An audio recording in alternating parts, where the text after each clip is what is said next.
Doamne Iisuse Hristoase, Fiule al lui Dumnezeu, unule născut din Tatăl mai înainte de toți vecii, lumină din lumină, care luminezi toate, care nestricat te-ai întrupat din preasfânta Fecioară Maria și ai venit în lumea aceasta pentru mântuirea noastră.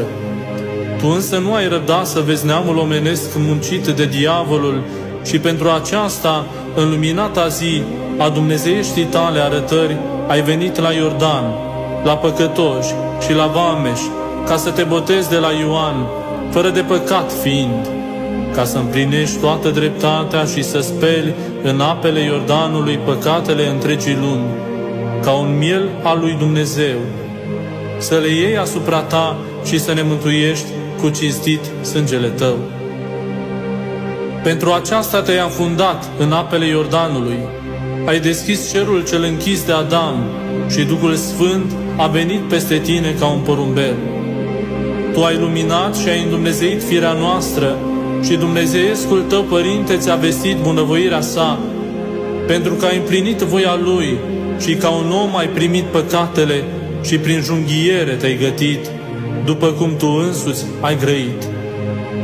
Pentru aceasta mă iubește Tatăl, pentru că eu îmi pun sufletul ca iarăși să-L primesc. Și astfel, în această prealuminată zi, Tu, Doamne, ai pus începutul mântuirii noastre. Pentru aceasta toate puterile cerești se bucură și toată făptura se veselește, așteptând izbăvire din stricăciune zicând: a venit luminarea, s-a arătat harul și izbăvirea. Lumea se luminează și oamenii se umplu de bucurie.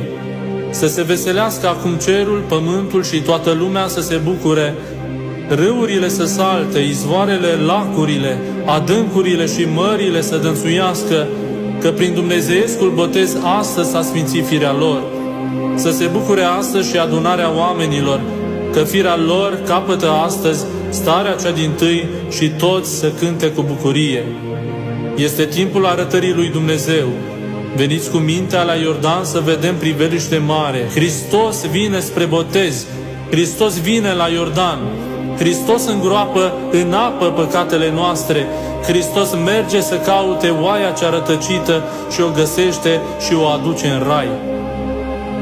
Această taină dumnezeiască păzind, iubitorule de oameni, Doamne, învrednicește-ne pe noi, cei ce însetăm după glasul Tău, să venim la Tine, izvorul cel pururea dătător de viață, să scoatem apa harului Tău și iertarea păcatelor și să trăim în veacul de acum în curăție și feciorie, în dreptate și cu cernicie, așteptând nădejdea cea fericită și arătarea slavei Tale, a Marelui Dumnezeu și Mântuitorului nostru, pentru că nu ne mântuiești numai după faptele noastre, ci cu marea Ta milostivire și cu înnoirea Sfântului Tău Duh în baia nașterii din nou, ca îndreptați cu harul Tău să fim moștenitori ai vieții veșnice în împărăția Ta, unde ne învrednicește să slăvim împreună cu toți Sfinții preasfântul Tău nume, cu Părintele Tău fără de început și cu preasfântul și bunul și de viață făcătorul Tău Duh,